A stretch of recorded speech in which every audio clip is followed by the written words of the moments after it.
You're watching TV5's Troubled Waters Town Hall meeting, examining the Flint water crisis and finding out if your hometown water is safe.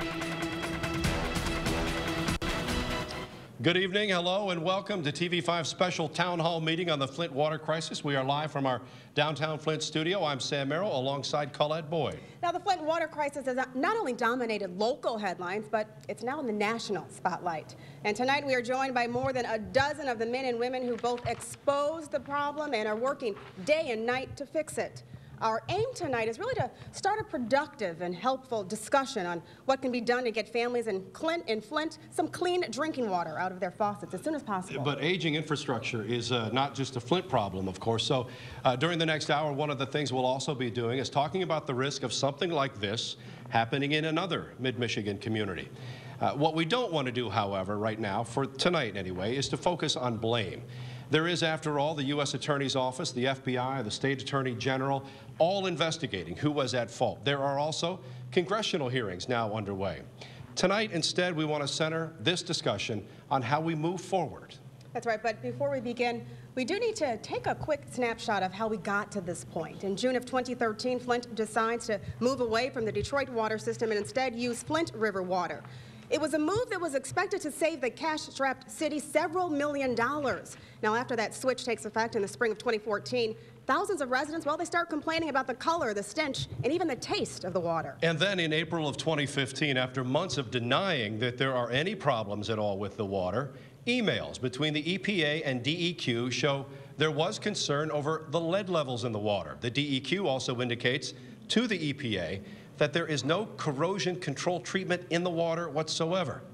Several months later, the city issues its first lead advisory. That was September, warning people not to drink that water. That's right. Later that same month, Governor Rick Snyder acknowledges for the first time that mistakes were made in the handling of the crisis. Now, after reconnecting to Detroit Water weeks later, MDEQ Director Dan Wyan announces federal regulations were not followed and resigns from his post in late December. And then, just last month, state and federal declarations of emergency in Flint, a little less than 2 years after the switch to the Flint River water was made. And then this week, congressional hearings began, looking at both who was at fault and how the city should move forward.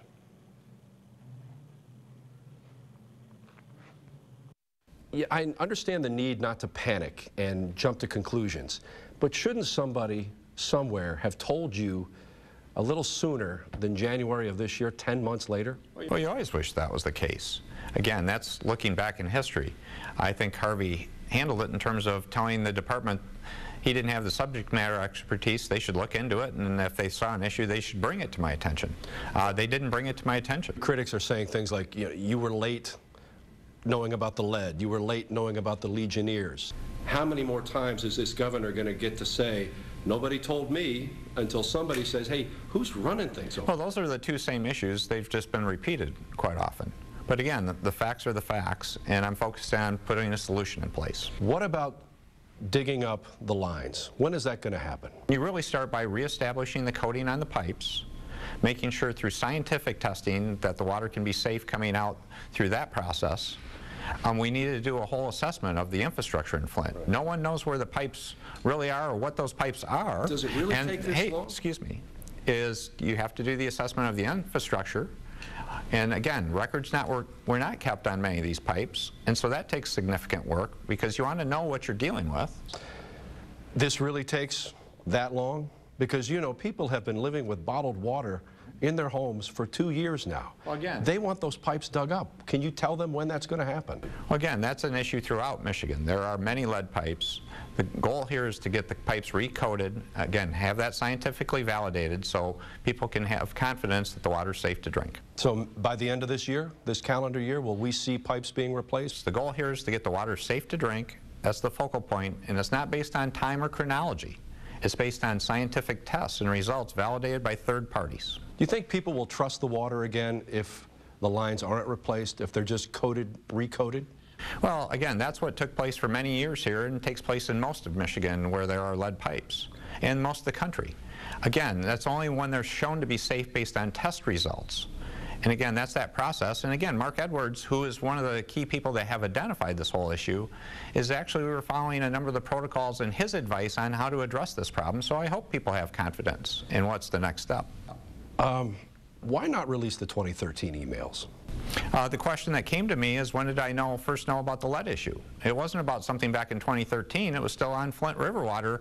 That didn't happen until 2014. So I thought the clear answer was, that's the question being asked. I'm going to answer the question. So I released all the emails that go from the time it went to Flint River water through the time period that I did my release. So you're saying that there's nothing relevant to this crisis in the 2013 emails? Well, there's multiple investigations going on. We're fully cooperating with those. And again, I'm confident that as these investigations go on, they'll see that we worked hard in good faith to do the right thing. All right, we are joined now by U.S. Congressman Dan Kildee, a lifelong Flint resident. This is his town. This is your district. This is your water. Right. What did you think of what you heard? Well, I'm still surprised that the governor continues to treat this as if it's not an emergency, as if the situation in Flint is not urgent. There seems to be sort of a paralysis and not a sense that people are really suffering here. For example, we need a commitment right now from the state of Michigan that they're going to respond to this crisis with resources equal to the gravity of the crisis, not a bunch of analytics and paralysis. It's incomprehensible. And to actually hear the governor refer to Dr. Mark Edwards as if they are now relying on Dr. Edwards, a person that they tried for months to discredit, that said, they actually said that he pulls a rabbit out of every hole he reaches into.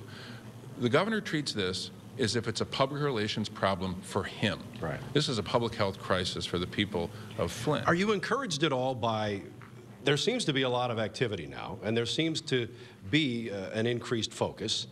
Are you encouraged at all by any of that, including on the federal level? Well, I'm encouraged by the people in this room. I'm encouraged by the EPA's presence in Flint and the Department of Health and Human Services. I'm not encouraged by the volume or the level of support from the state of Michigan, but the fact that this is now a national question and it's risen to that level and the outrage is national in scale, international. I heard about when I was in Germany. Right. That's encouraging. But it doesn't mean anything unless it translates to help for the people living in homes in Flint. I know that Harry Reid, the Senate Minority Leader from your party in Washington, has proposed $600 million for Flint. And then Candace Miller, who's the Republican Congresswoman, who I think her district kind of reaches into Lapeer and parts of Genesee County maybe, she's talking about $1 billion from the federal government. Do you know what's in those plans? What specifically would help move this city forward and deal with this crisis? Well, I know what's in my plan that I introduced yesterday. Is it part of Harry Reid's or is it a different one? It's between the two, and I think it's a little smarter, frankly. It's $765 million, a lot of infrastructure support to rip up the lead service lines and replace them, to help the city of Flint reconfigure its existing infrastructure, because it's an infrastructure that's in some ways too large for the footprint of the city itself, to make improvements in water treatment, but to really invest in health, in education, early childhood education on one end, Pell Grants on the other end, so that we have a chance to turn the corner in this city and actually have some hope and an aspiration for ourselves. What Candace Miller did, and I give her credit for stepping in, this is not her district, it was $1 billion for pipes. Thank you, but I think we need something a little more refined than that. What Senator Stabenow and Senator Peters are doing in the Senate is really important, and they've done a great job in getting us to the point where we're actually having a conversation about how the federal government can help, despite the fact that the federal government didn't do this to the people of Flint. In some ways, it should shame the governor into rising to the level of the gravity of this crisis in terms of the resources. All right, we will see in the days and weeks ahead. We'll be talking to you again later. Appreciate your time. Thanks, all right, Sam. That's Congressman Dan Kildee. We do also in our audience tonight have a handful of people who help blow the lid, if you will, off of this thing, who first brought it to public exposure and public attention. One of them is Dr. Mark Edwards that you heard referenced in my interview with Mr. Kildee. He is the Virginia Tech professor who began researching the water back in 2014, research that eventually proved contamination. He's been kind enough right now to join us via Skype. And Mr. Edwards, you are now working, excuse me, with the city to figure out the next step forward. What, at this point anyway, do you think is the next step forward? I think that we have to take multiple steps at the same time, and that's what's making this so difficult, because there's really no precedent. There's no roadmap for how to respond to this kind of unprecedented situation. So certainly we do have to think about, when is the water going to be safe to drink again? That's a priority for the EPA. It's a priority for the state. It's also a priority for the citizens of Flint. And there's currently 3 efforts going on by each of those entities that I hope you'll hear more about in the next week or so. But we're actually hoping to redo the August 2015 sampling that we did with Flint residents through funding from the EPA in order to see how much better the water is now. And we hope that that's going to show that it's about 4 to 5 times better. Dr. Edwards, 4 to 5 times better, you think that's what those new tests will show? Is 4 to 5 times better anywhere close to being able to be used as drinking water? Yeah, well, it would be the same. If you were 4 to 5 times better, it would be meeting the federal lead and copper rule. Whether that's good enough, that's... I'm sorry, it would be meeting it? Yes, yes. Yeah, okay. And so, you know, at the same time, in parallel with that, there's obviously a desire to remove the lead pipes, and I think there's some great things happening.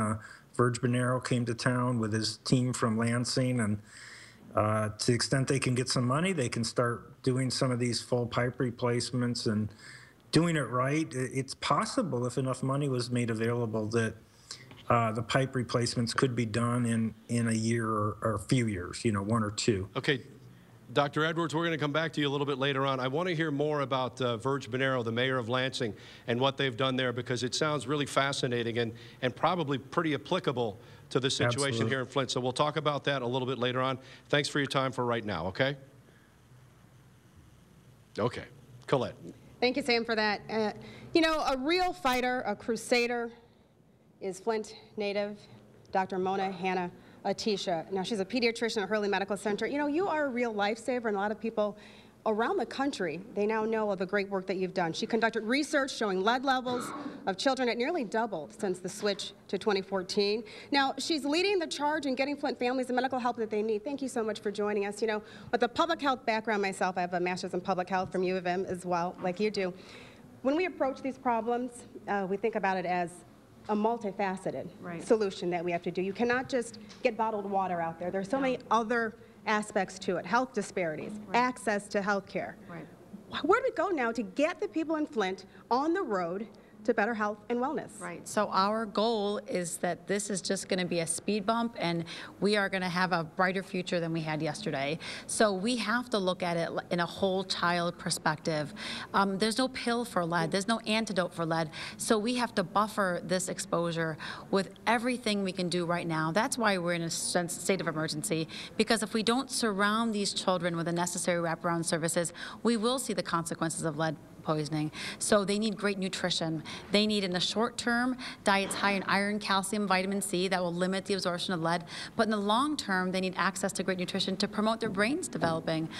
They need education. They need early literacy programs. They need universal preschool. They need school health services. All of these things will surround the kids with things that will promote their brain to grow and develop so that they don't see these consequences. And you know, Dr. Atisha, I'm thinking that it's not just a quick fix at all. And I think about the people who, you know, they're drinking water, they're thinking it's clean water, but then find out it's tainted. So there's mental health issues that come into focus as well. Absolutely. You know, a mom comes to see me in the clinic and there's absolute trauma in her eyes.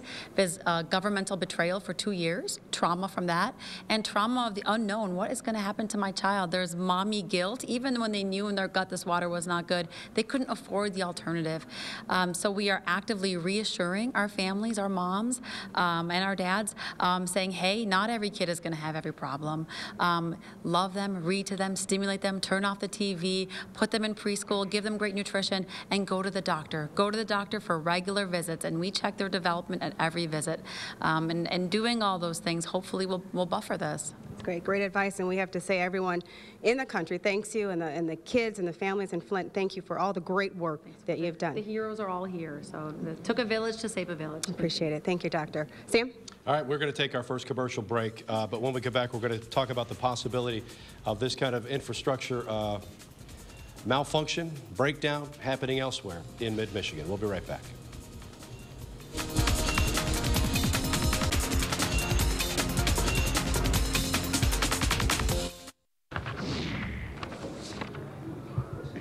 As lawmakers and officials work on a long-term fix, the biggest debate seems to be whether to replace the pipes or recoat the insides that make them safe, to make them really safe again. Now we're joined by Jim Koski. He is on the Governor's Committee to oversee long-term solutions. He also served as Public Works Commissioner in Saginaw County in the late 70s, so he has a wealth of knowledge and experience. Now, Jim, what would you tell people that they say, you know, the state shouldn't be wasting time recoating the pipes? Well, I wouldn't say that. Okay. I wouldn't say that. I would say there's a lot of different ways of probably doing this. The thing of it is what will make the people feel like the government is behind them. I mean, coating the pipes, and they were coated before, like they said, seems to work. Now, will they work, or will they stay coated, or, you know, is there stuff in there that's already causing them a problem? That's a question a lot of people have. Oh, yes. And the replacing of the lead pipes is something that is old infrastructure, because after, well, I started doing that back in the 60s. So from the 60s on, lead pipe wasn't put in. So if you have something that's from the 60s on to now, the chances are you don't have lead pipe. And I know the municipalities weren't doing it then. But to find those things and replace the lead lines, I think, is about the only thing that the people are going to be satisfied with. So the next step that you would advise with your wealth of experience would be? Well, you identify them. You can identify them through the testing and that, and identify them. And certainly if you get the financial support, the best thing to do is to replace them, because it's old infrastructure, you know, back in the 20s and the 30s and that sort of thing. So it's probably needs replacing anyways. And whether or not, because they were first coated, then not coated again, now will the coating hold? You know, and that sort of thing. And certainly the anxiety that these people have gotten now, because they're feeling that, you know, they've been pushed aside and government has let them down.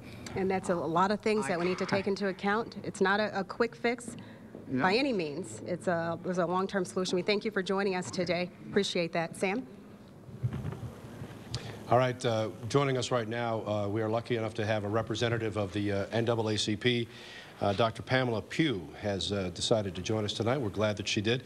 Now, Dr. Pugh, we were talking just a second ago about this 15-point plan that list of demands would be more accurate, maybe? Yes. That you have for the city of Flint. Give us some of the highlights of the 15.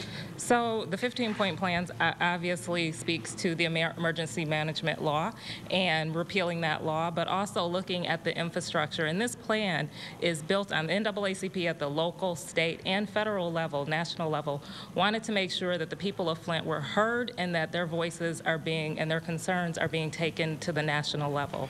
So on the infrastructure front, if you could be assured by Dr. Edwards and various experts that the chemical processes underway right now to recoat those pipes, if you could be assured that they worked and that the lead level had been reduced to safe, very safe levels, would that be satisfactory, or do you still want the infrastructure improvements that a lot of people are insisting on? Right, and I should state that my background, most of my public health background has been around lead and lead remediation. Oh, really? Yes, it has been. So I could understand the concerns of this community, and listening to the mayor, Mayor Karen Weaver, we stand by her side, and the people want the infrastructure rebuilt. We were talking about the debate last night between Bernie Sanders and Hillary Clinton, and I was struck by something that Mr. Sanders said at the very end, and I'm paraphrasing, but he said that one wonders what the reaction would have been in Flint if it had happened in a rich, white suburb. A lot of people have expressed that sentiment, and I'm curious what your thoughts are. My thoughts, as well as the NAACP's thought, is that this is an environmental injustice, and we would not be seeing this if this was in a community such as that which you've explained.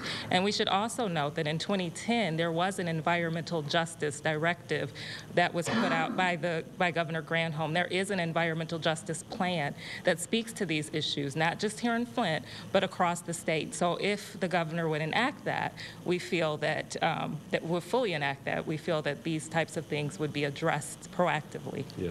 Dr. Pugh, thanks for your time tonight. I appreciate it. All right, Colette? Thank you, Sam. Now, politicians and officials, they usually get all of the airtime, but it really is the hard work of community members who are on the grounds every day fighting for you, fighting for me. I'm joined now by mother of 3, Melissa Mays. We have seen her, and you have done so much. You know what? And I want to first ask you about your children. How are they doing? They're struggling. They now hate school because it's gone from being easy and fun to a struggle. They have additional homework at night. They are seeing tutors to try to get them back on track from where they were. My oldest, he is in a high school that he can take college classes at the same time so he can graduate with an associate's degree and a diploma. Well, now he's got a C+ average, and he's having issues with memory, remembering his assignments, pluses and minuses and advanced algebra, things he didn't struggle with before, and that's infuriating as a mother, and it just causes me to want to fight more because I know that there's parents of children of all ages that are going through the same thing. And, you know, Melissa, people look every day at, you know, you have to go in, you have to get bottled water, get filters. I mean, this is a daily occurrence on top of your already busy schedule. Do you see it that we're going in the right direction? It's slow. It's slow, and again, with what everybody's talking about, seeing the new test results the EPA's has brought out with 4,000 parts per billion, 2,516 at Whaley Street.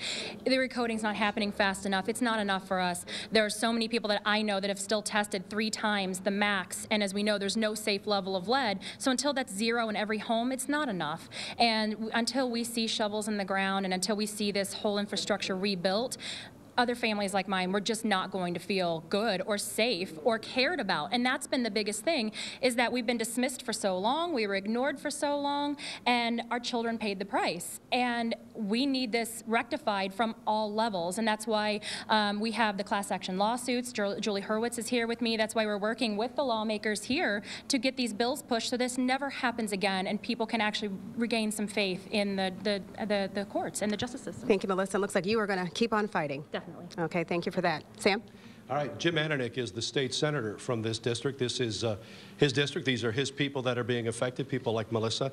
I would imagine that you've heard your share of stories like that, and it must, at some point, really begin to break your heart. Oh, there's no question. I mean, I'm living through it. I have lives permanently affected and altered. There's no question about it. I mean, I live in Flint. I have a 6-month-old. There's not a day that goes by that I don't think about this crisis, and it's, you know, it's not a political issue for me and for the people of Flint. This is a public health issue we have to deal with every day, and I think, you know, I think it needs to be treated that way. What I understand you've introduced some legislation along those fronts. Tell us a little bit about what it would do specifically. Yeah, I mean, I'm working on a number of things, but one of the things we just recently introduced was a package of bills to deal with the refunding of people of their water bills. It's unconscionable that people have had to pay for water that they can't use. My bill would go back and refund all the money for the water bill since the time of the switch, and also a bill to replace service lines without raising people's taxes. There was a loophole that was passed in 2012 when we did an auto insurance bill. When we close that loophole, we'll have $80 million a year to fix pipes, service lines in cities like Flint. And then when this issue is resolved, we can go all across the state and be proactive with this issue as opposed to being reactive like we're doing now. You know, there's so much that needs to be done when it comes to nutrition, developmental, and Dr. Mona Hanna-Teach has been such an advocate for children. And that's some of the things that I've been working on, but we also have people with disabilities and compromised immune systems that, you know, we cannot forget about those individuals. And there's just so many problems, and I think, you know, there's been a lot of talk, there's been a lot of meetings, a lot of task force.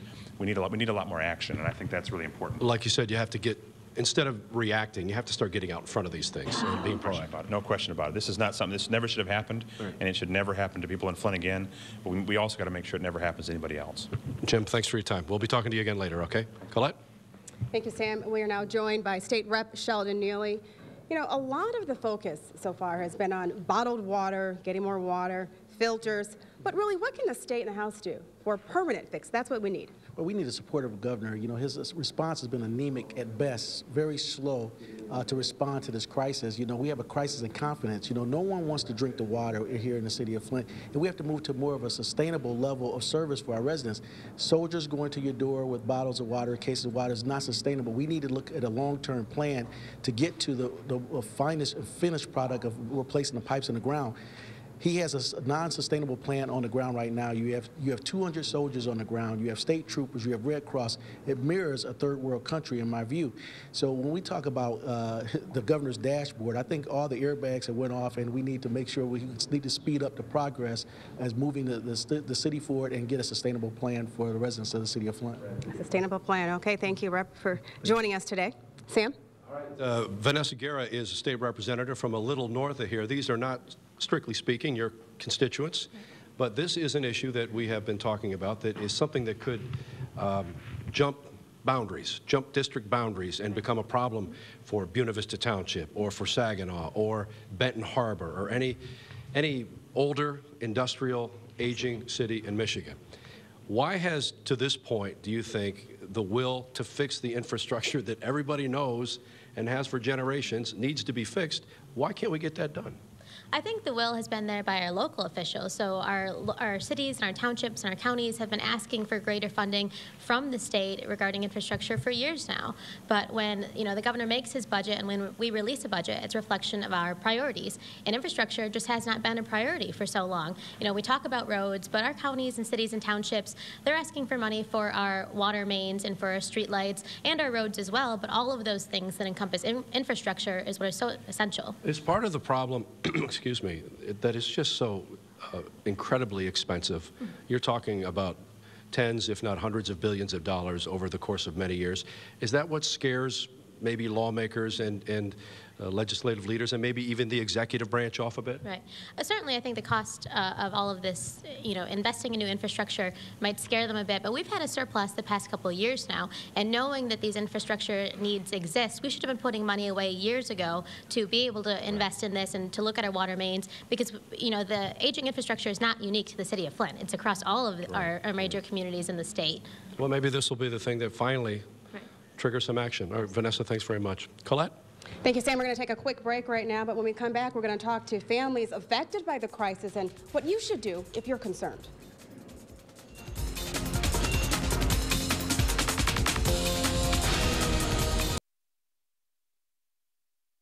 I am sure that my son had Legionnaires.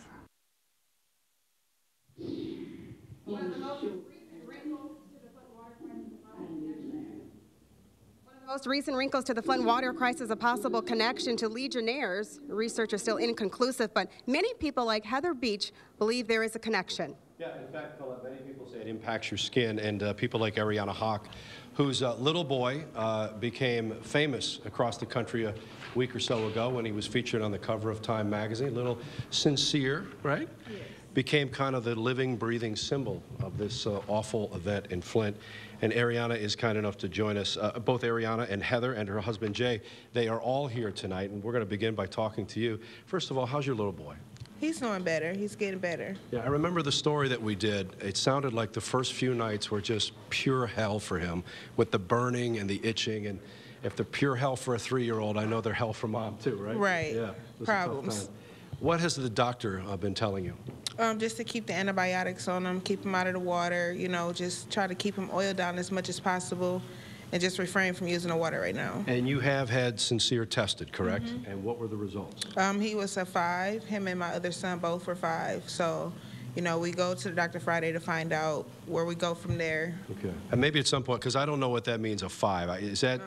the lead level. Micrograms per deciliter. Dr. Mona, I knew would know. Is that a high level? Is that... There's no safe level of lead. 5 is what the cutoff for elevated level is. Okay, so there you have it. So you are looking forward now to a lifetime of taking care of your little boy and dealing with these additional issues that will always be there to some extent. I mean, I know there are things you can do to mitigate, but this is always going to be a part of your life. Yeah, it's something that I didn't expect to have to go through as a parent. I got an 8-year-old that I didn't go through this with. To have to go through it now with 2 other kids is kind of hard. Oh, the 8-year-old's fine? Yeah, he's fine. Good. All right. Well, tell Sincere we all said hi. Thank you. You're a good-looking little boy. Thank you. All right, thanks for your time tonight. Colette? Thank you, Sam. Jay and Heather are joining me now. Mother, father of 5. That is just amazing. You know, tell other parents out there, what is it like for you on a daily basis going through this? It gets crazy. And, you know, I've heard from a lot of people in the community, the mothers say, you know, I actually gave this poison to my children. Well, we had a span over the summer where our water bills are $200 to $300 a month, and to supply water to 5 boys while they're home is another $150 to $200 a month. So we did have a span over the summer where I stopped buying water bottles. Honestly, we were told by officials, you know, that it's okay. So what would you like as a mother to see the long-term fix? What are you hoping for? Do you think enough is being done? I don't. And in fact, we talk about the coverage, and the pipes that are being shown are so corroded. There's just no way. How is that going to get covered? Sure. And Jay, do you think enough is being done? What do you want to see? No, I don't think enough is being done. Also, too, for our family and stuff like that, everybody's focusing right now on mainly lead, but there's also bacteria and everything in the water that's causing sickness because of stagnant areas in the system where there's no chlorine. Like our water has no chlorine in it when it should have.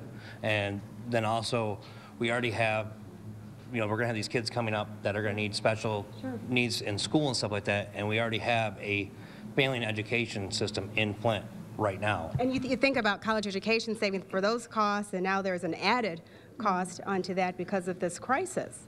Yeah, we already have a son who has emotional disabilities, so I just don't even know. How are they doing now? They're doing good. It's winter, so come summer, as the bacteria grows, it gets hotter. My kids struggle for months through the summer with rashes, in and out of the hospital. It's actually really bad. Well, thank you both for joining us, and we do hope the best for you. Sam. All right, Colette, and while the state says that there is no official, verifiable, certifiable link between the water in the Flint River and Legionnaires, it has, as you just heard, and as you might imagine, created a lot of uncertainty, a lot of confusion, a lot of anger as well in parents. We're joined right now by Mark Valachek. He's the director of the Genesee County Health Department. And Mark, you just heard those stories. Parents like Jay and Ariana, what would you tell people like that who are going through that type of thing? Well, I think you want to work with your healthcare provider if you're having any sort of reaction to exposure to the water. The water is harder, it's been more corrosive, so there is the potential for skin rashes to occur. Are you comfortable with showering in this water now or bathing in it? Well, I work out at the rec building pretty much every day of the week and shower here in the city. Lead does not transmit easily through the skin, so that's not the real hazard. It's more related to the corrosiveness and the hardness of the water. And we were talking earlier about the fact that there are things available, programs, ways to get help available for people who have kids who have been already judged to be above the safe lead level. Right. If you have a child who has elevated lead, it's really important to get them enrolled in case management. We want to make sure that those kids have the opportunities that we hope to see made available for them so that they can have these additional programs like WIC. Case management means what? Going down to the county health department, or how do you do that? We have nurses at the county health department that are contacting the families with kids that have elevated blood lead levels and encouraging them to be enrolled in these programs. Good to know that there are ways to get help right away. Mark, thank you very much for your time. Colette? Thank you, Sam. Now, we are seeing a lot of lawsuits in the city and the state. I'm joined now by Julie Hurwitz, an attorney that you're representing the people of Flint. Any new developments? Tell us about what's going on new. Well, we have 3 civil rights lawsuits that have been filed in 3 different courts throughout the state. The acts that I want to say that I agree with everything that everyone has been talking about here today, and the bottom line is accountability. And the harm that has been done to this community, to a large extent, there are amazing steps being taken to mitigate the harm, to fix the harm, to repair the harm. Dr. Hannah Atisha has just been unbelievably heroic in her efforts to try to undo the injuries that every single person in the city of Flint has been subjected to. The fact is, their injuries have occurred. The Constitution has been violated. Laws have been violated. There has to be accountability. And let me ask you this, accountability. What do you want the city, what would you like the city and the state to do for the people of Flint? What would you like to see happen? Well, first and foremost, there has to be a recognition that a wrong was done. And the wrong belongs in the hands, first and foremost, with Governor Snyder. And with his implementation and his railroading of the emergency manager law back in 2011, and then when it was repealed again in 2012, these harms would not have occurred had the assault on democracy not occurred as badly as it did. So now we need to hold all of the individuals who participated in this betrayal of trust and this cover-up of the dangers that this community was faced with, that they knew about and that they blatantly lied about. And this community is entitled to be compensated for these wrongs that were done. And as we've heard from so many of these victims, they are going to be living with these injuries and these harms and the trauma for the rest of their lives. They have children. This is a generational issue. There are pregnant women. There are women who don't know whether they can even safely reproduce in the future. They need to be compensated for the injuries that were done to them. And we need a declaration from the courts that a wrong was done, and there needs to be accountability. And thank you for updating us on that. I appreciate that. We are also seeking one more thing. Sure, let us know. And it's a judgment from a court that can ensure that any agreements that are made by the state to fix these wrongs are enforceable, that they cannot back off of the steps that need to be taken to repair the harm that was. And people want accountability. That's what you're seeing. Absolutely. Thank you. Sam, back to you. All right, Colette, thank you very much. You know, part of the ongoing battle to secure safe drinking water and make sure that it is safe from this point forward is the constant testing and retesting of those samples, as well as the ongoing process of scientific research. And we are lucky here in mid-Michigan to have at our disposal some world-class educational institutions, one of which is the University of Michigan Flint, the chancellor of which is Susan Borrego, who's with us right now. Chancellor, what led to your involvement? Because I understand you are fairly heavily involved in this process now and getting even more so. What was the spark? Well, it's home for us. You know, the University of Michigan Flint's been here 60 years. We have all kinds of people deployed in the community that have community relationships that have been working in the community for years. So it started with our own testing and filtering, and we were really filtering around TTHMs because we have the Child Development Center on campus. So we started filtering last January, and then in June, and then when this went public, you know, we can both deal with the immediate. We've got lots of space, so we did the first filter giveaway. We gave away about 3,000 filters.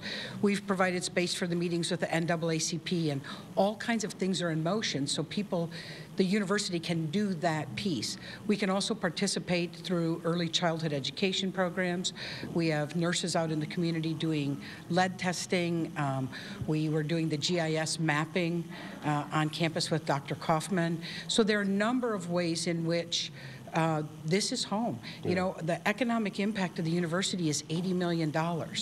We represent almost 10,000 people with faculty, staff, and students, and that's just the people that are working and coming to school and being on campus. You mentioned the mapping. Can you tell me a little bit about that? Is that actually trying to figure out where the lead lines are underground? Is that what the mapping you're talking about? I would say yes, but Dr. Kaufman's not here. I don't want to misrepresent him, but so many of the Flint records were on paper, and there wasn't clear information about what pipes look like. So he began to work using GIS to map where what the infrastructure was like and where the lead pipes were. Didn't you guys also teach a course? It's going right now. It's a free course that was developed on water issues. Some of the people in this room were panelists on that course. It'll be running another, I think, 6 weeks, and it was free and open to the community. Great. Chancellor, thanks very much for your time. It's good meeting you. Thank you. Nice to meet you. Colette? Thank you, Sam. We are joined again with Dr. Mona Hanna-Attish, the doctor from Hurley Medical Center who really blew the lid off of the lead in Flint's water. Tell us what research still needs to be done. Yeah, we're doing a lot of research. So Michigan State University and Hurley Children's Hospital have created something called the Pediatric Public Health Initiative.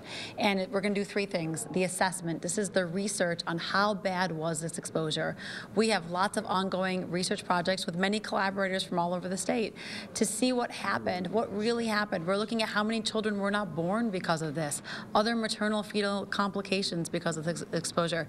We're going back in time and looking at lead levels from newborn heel spots to see what they were back when this was at its worst. So we have lots of research with lots of collaborators about how bad this was. The second thing we're doing is the monitoring of these children. We are going to be doing that long-term neurodevelopmental follow-up with these kids. Our trajectory is about 20 years. We're going to be following these kids for 20 years. And the third thing, the most important thing, is the interventions, which we talked about earlier. We're going to be advocating for and implementing the interventions so that when we do study those kids in 20 years, we hope to see nothing. We hope not to see the consequences of lead poisoning. Okay, thank you. And that's really a long-term solution, long-term plans in place. Okay, thank you, Dr. Mona. Sam. Dr. Mona and Colette, thank you. We're going to bring back in Professor Mark Edwards from Virginia Tech, a man who has been intricately involved in research and kind of bringing a lot of issues involved in this water crisis to light. Dr. Edwards, I'm curious, what is your daily role now vis-a-vis this crisis? Are you in daily communication with the Snyder administration or Flint City Hall, or walk me through exactly what your participation is? There's a lot of moving parts here, so I'm just making myself available to everyone, and certainly the Snyder administration, Mayor Weaver, and the EPA. I'm on the phone with all three of those at least 2 or 3 hours a day, just providing answers to questions. About a week ago, I recall seeing an interview with you, excuse me, and I got the impression, correct me if I'm wrong, that you were, even a week ago, cautiously kind of moving in the direction of optimism. You thought that maybe, if not turned, that we were approaching the turning of a corner in this crisis. Did I misinterpret that?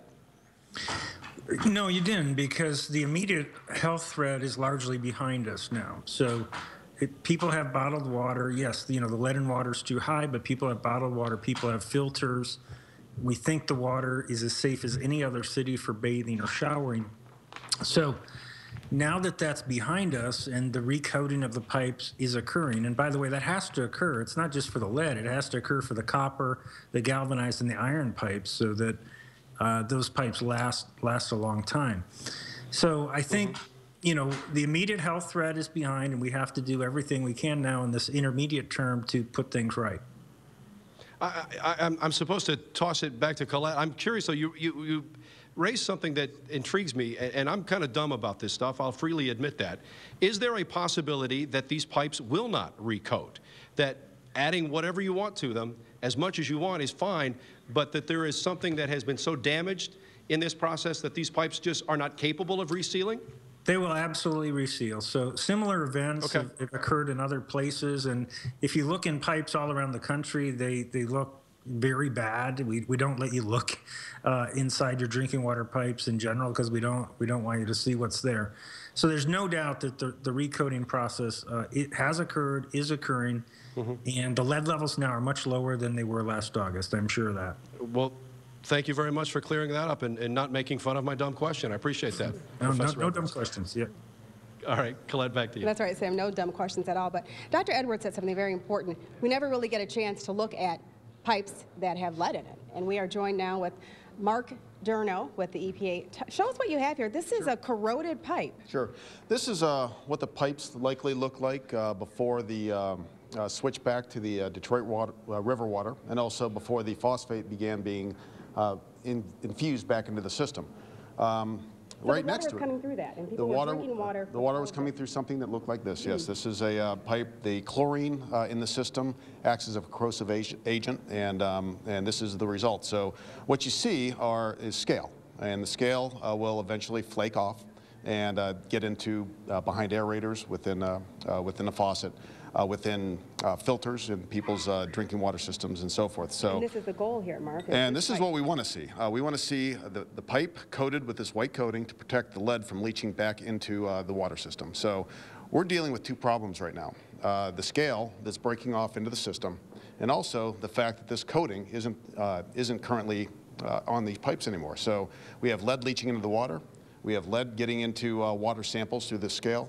And that's what we're faced with right now. That's what we're dealing with. And people want to know, the residents of Flint want to know, what are you doing on a daily basis to eradicate this? Right. So we have a team in town, and our goal is to evaluate the health of the system. And so on a daily basis, we're collecting several diagnostic samples to try and see if this coating is starting to take place.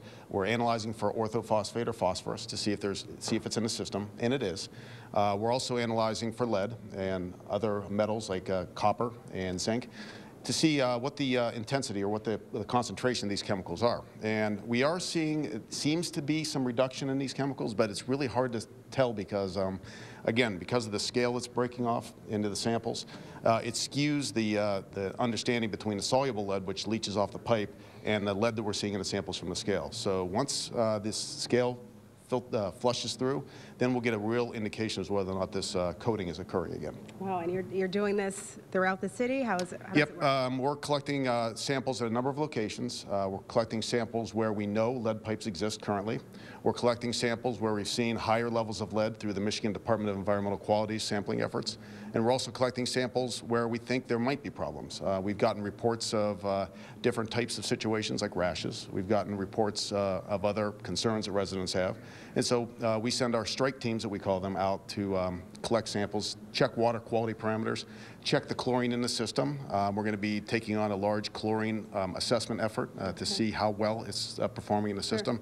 And also phosphate, see if the phosphate is starting to recover, seeing a lot more concentration in the system. And you definitely have a big job ahead of you. Thank you for coming in and showing us this, because a lot of people have never seen this. I have not myself, so thank you for your props. I appreciate it. Thank you for joining us. Sam.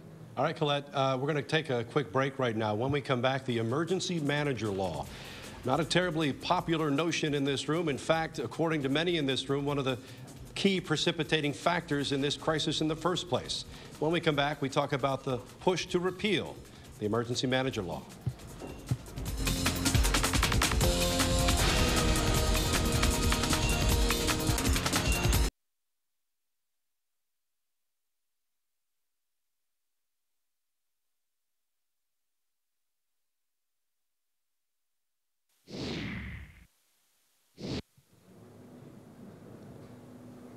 And many people say the state's emergency manager law is a big reason for the water crisis. Flint's emergency managers like Darnell Early played key roles in the switch to the Flint River in an effort to save the city money. And some people like Melanie McElroy, well, you said that needs to be changed. Michigan is ranked dead last yet again this year for the Center for Public Integrity's report on transparency, accountability, and ethics. And the problem with that is that here in Flint, there's not a whole lot of accountability for what happened. We've called on Governor Snyder to release documents from dating back to 2012. We've gotten handfuls of those emails, but there's still a lot more that needs to be revealed. The emergency manager law was voted on by the people in 2012, and as you remember, the public spoke and they were overridden. So there's not a whole lot of ways currently available for families in Flint to hold lawmakers accountable and to find out why their families were poisoned with lead. There are many measures that Michigan could implement, and one of them is getting rid of the emergency manager law. So what is your next step? What's your plan?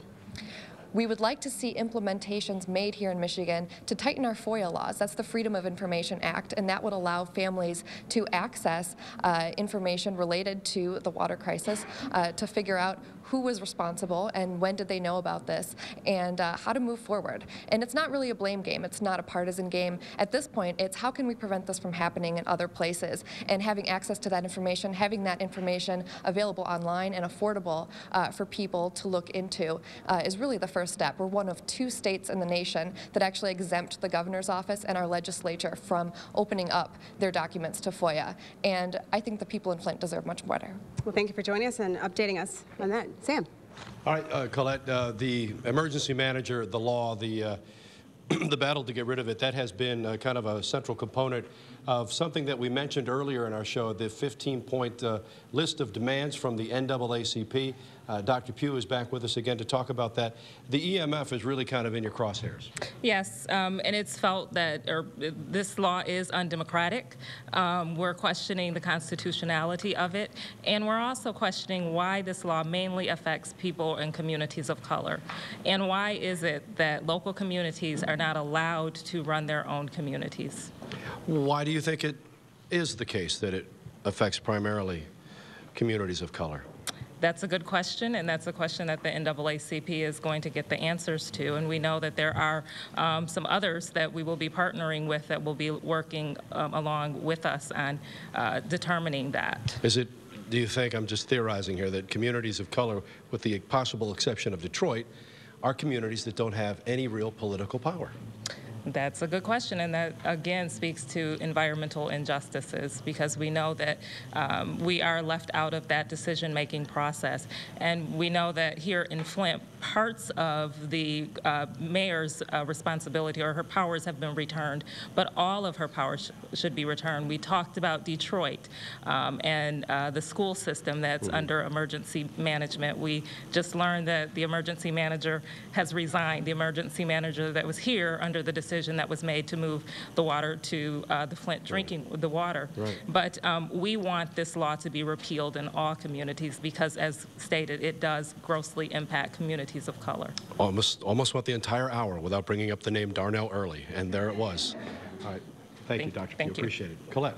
Thank you, Sam. And we are joined now back with State Rep Sheldon Neely. Now, you worked firsthand. You saw firsthand what it's like to work with an EFM. Give us your firsthand account of that. Well, you know, belonging to a country was the fundamental philosophy was founded in democracy. Having this anti-democracy law, which is emergency management, it's actually a bastardized type of law because it has no mother, no father.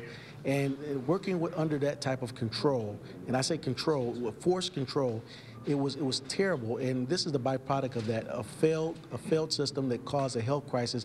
None other like this will ever happen again in the state of Michigan, but this is the worst case scenario that can happen when you have an absence of democracy. There you have it, firsthand account of working with an EFM. Thank you very much, Representative. Sam. All right, before we go, I wanted to bring the congressman back in again, and you know, you're an optimistic sort of guy. I've known you for a long time. Flint's going to get through this. It's not going to be easy. 3 to 5 years, 5 to 10 years. What do you think? Well, I think it's a question of when we can point in a positive direction again. Flint is a great town. The people are great. We're strong. We've been through a lot of struggles in the past. All we need are the resources from the people who did this to us in order to make it right. The resources to rebuild infrastructure, the resources to invest in health, the resources to invest in education. If we have that, if we have a promise of that, we're strong enough to get through. And you don't feel at this point that we're heading in that direction just yet? Well, not until the governor raises his commitment equal to the problem that he caused. All right, Dan, thanks for your time. Good seeing you again. Appreciate it. All right. Okay. Well, we've had a lot of great information out there tonight. Yeah, we appreciate everyone for looking in, and we are out of time. We would like to thank everyone for joining us. Local leaders and national leaders, we've all seen you on TV. We appreciate all the hard work you're doing. We certainly do. It was nice of you to spend part of your Friday night with us in this steamy studio. It is very hot here. First thing I'm doing is cracking a window as soon as I'm done here. Water. By the way, we've got a lot more information about the Flint water crisis, including resources for your family, how to find the help that many of our guests have talked about tonight at WNEM.com. Also, the frequently asked questions, which always come up. Yeah, and a timeline if you want to check out where we got to, how we got to this point. That's right. Yeah. Thank you so much for joining us this evening. Take care.